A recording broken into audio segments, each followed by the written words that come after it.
샬롬 할렐루야. 디모데후서 2장 20에서 21절. 큰 집에는 금과 은의 그릇이 있을 뿐 아니라 나무와 질그릇도 있어 귀히 쓰는 것도 있고 천히 쓰는 것도 있나니, 그러므로 누구든지 이런 것에서 자기를 깨끗하게 하면 귀히 쓰는 그릇이 되어 거룩하고 주인의 쓰심에 합당하며 모든 선한 일에 예비함이 되리라. 아멘. 제목은 보석보다 아름다운 그릇입니다. 그릇의 원래 용도는 무엇인가를 담는 것이지요. 마찬가지로 하나님의 자녀들을 그릇으로 비유한 것은 그 안에 무엇인가를 담을 수 있기 때문입니다. 하나님의 사랑과 하나님의 은혜를 받아 담을 수 있고, 진리인 하나님의 말씀을 담을 수 있지요. 나아가서 하나님의 능력과 하나님의 권세와 하나님의 권능을 담을 수가 있고요. 그러므로 우리가 어떠한 그릇을 준비하느냐에 따라서 하나님께서 예비하신 각양 좋은 은사들과 복을 누릴 수가 있는 것입니다.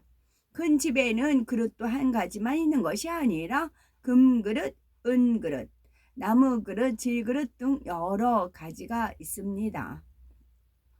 이처럼 예수 그리스도를 영접하여 하나님의 자녀가 되었다 할지라도 다 같은 하나님의 자녀가 아니라는 사실입니다. 하나님께서는 수많은 영혼들 가운데서 하나님을 따라 의와 진리의 거룩함을 입은 빛나는 영혼을 발견하면 너무 기뻐하시며 그 영혼을 소중히 여기시고 더욱 많은 사랑을 부어주십니다. 이와 같은 참된 자녀들을 그릇에 비유한다면 바로 보석보다 아름다운 그릇이라 할 수가 있지요. 그러면 어떻게 해야 하나님 앞에 보석보다 아름다운 그릇이 될 수가 있을까요? 보석보다 아름다운 그릇이 되려면 첫째는 하나님 말씀으로 마음을 깨끗게 하여 성결을 이루어야 합니다. 두 번째는 연단을 잘 받아 영적 빛을 낼 수 있어야 하지요. 첫째는 하나님 말씀으로 마음을 깨끗게 하여 성결을 이루어야 한다 하였습니다.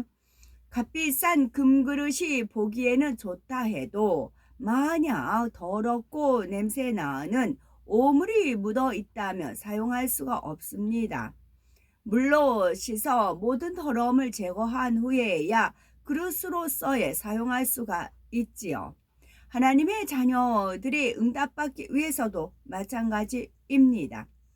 아버지 하나님께서는 풍성한 은혜와 각양의 은사들, 그리고 물질의 복, 건강의 복 등을 사랑하는 자녀들에게 주시기 위해 예비해 놓으셨는데, 이러한 모든 복을 받을 수 있기 위해서는 먼저 깨끗한 그릇을 준비해야 하는 것이지요.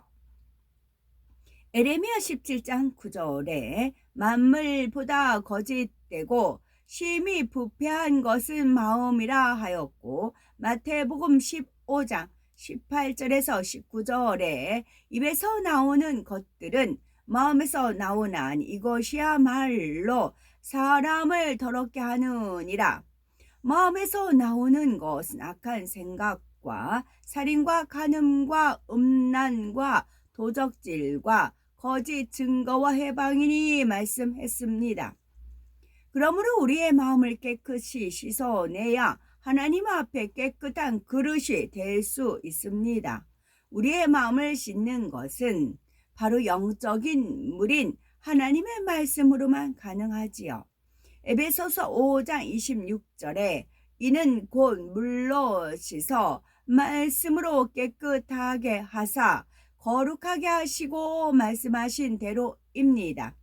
히브리서 10장 22절에 우리가 마음의 뿌림을 받아 양심의 악을 깨닫고 몸을 맑은 물로 씻었으니 참마음과 온전한 믿음으로 하나님께 나아가자 말씀하고 있습니다. 그러면 하나님의 말씀이 어떻게 우리 마음을 깨끗이 씻는 작용을 하는 것일까요? 하나님의 말씀에는 씻는 작용을 하는 말씀이 있으니 우리가 이 말씀대로 순종하면 됩니다. 곧 하지 말라 버리라 하신 말씀대로 행하면 마음에 있는 더러운 죄성들과 악성들이 버려지니 자연히 마음이 깨끗해집니다. 마음을 깨끗하게 씻어내면 몸의 행실도 거룩해지고 진리 안에서 그리스도의 빛을 발하게 되지요. 거짓말하던 사람이 거짓말하지 않는 사람으로, 열기 부리던 사람이 열기 부리지 않는 사람으로, 속이던 사람이 속이지 않는 사람으로 변화되지요.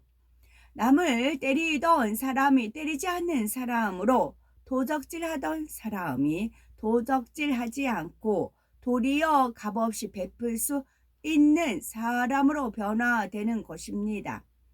이처럼 마음이 하나님의 말씀으로 씻겨지면 겉도 깨끗한 진리의 행함이 나옵니다. 혹여 어떻게 성경에 그 많은 계명을 다 지켜 행할 수 있을까 하며 힘들다고 생각하는 분이 계시는지요. 하나님을 마음 중심에서 사랑하면 계명을 지키는 것이 힘들지 않습니다. 하나님을 사랑하는 것은 이것이니 우리가 그의 계명들을 지키는 것이라. 그의 계명들은 무거운 것이 아니로다 했습니다. 우리가 누군가를 사랑해서 하는 일은 즐겁고 행복하지, 우리가 누군가를 사랑해서 하는 일은 즐겁고 행복하지 힘들거나 짜증스럽지 않습니다. 하물며 하나님이 우리 영혼의 아버지이시며 우리를 사랑하사 독생자를 십자가에 내주셨다는 사실을 믿는다면 말씀대로 사는 것이 어렵지 않지요. 오히려 말씀대로 살지 못하고 하나님의 뜻을 위배했을 때 힘들고 괴로운 것입니다. 또한 보석보다 아름다운 그릇이 되려면 두 번째는 연단을 잘 받아서 영적 빛을 낼 수가 있어야 합니다. 반지나 목걸이를 만드는 원석에는 불순물들이 섞여 있기 마련입니다. 하지만 전문가의 손에 연마된 후에는 아름답고 찬란한 보석으로 탄생하는 것을 볼 수가 있지요. 이처럼 아버지 하나님께서도 사랑하는 자녀들에게 영육간의 축복을 주시기 위해 때때로 연단을 허락하시는 경우가 있습니다. 특별히 무슨 죄를 범해서가 아니라 보석보다 아름다운 그릇이 될 수 있도록 단련하시는 것입니다. 즉, 죄를 짓지 않았는데도 시련이 올 때가 있지요. 이런 경우 기쁨과 감사함으로 그 과정을 잘 통과해야 하나님의 도구로 쓰임 받을 수가 있고 큰 축복이 임하게 됩니다. 그러나 하나님과 사이에 죄의 담이 있어서 시험 환난을 당한다면 축복을 위한 연단이 아닙니다. 이때는 자신의 죄가 무엇인지 깨우쳐서 신속히 회개해야 어려움이 사라집니다. 반대로 죄를 피 흘리기까지 싸워 악은 모양이라도 버리고 깨끗한 그릇이 되었다 해도 때를 쫓아 연단을 허락하시는 경우가 있는데요. 하나님께서는 흠이 없으신 거룩한 빛 자체이시니 사랑하는 자녀들도 보석보다 아름다운 빛의 차원에 이르도록 단련하십니다. 이러한 축복의 연단을 믿음으로 잘 통과하고 선과 사랑으로 채우면 보석보다 아름다운 그릇이 되는 것입니다. 또한 영적인 빛의 강도가 커짐에 따라 그 권세와 능력도 더 크게 나타나지요. 마가복음 9장에 보면 예수님께서 제자들이 내쫓지 못한 더러운 귀신을 꾸짖으시자 즉시 나가고 아이가 온전케 되었습니다. 제자들이 귀신을 내쫓지 못한 것은 그들의 영적 빛과 예수님의 영적 빛의 차원이 달랐기 때문이지요. 우리도 예수님처럼 밝은 영적 빛의 차원에 들어가려면 어떻게 해야 할까요?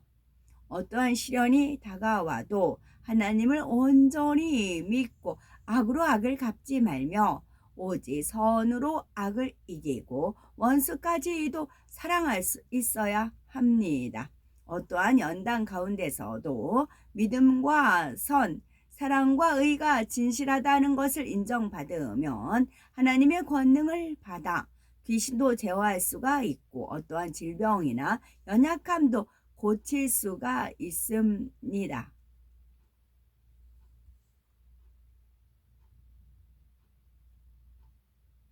영적인 빛으로 둘러싸인 자녀를 하나님께서는 보석보다 아름다운 그릇이라 인정하십니다. 그러므로 신속히 성결을 이루므로 보석보다 아름다운 그릇이 되어 응답과 축복을 받을 수 있는 하나님의 참 자녀가 되어야겠지요. 아멘.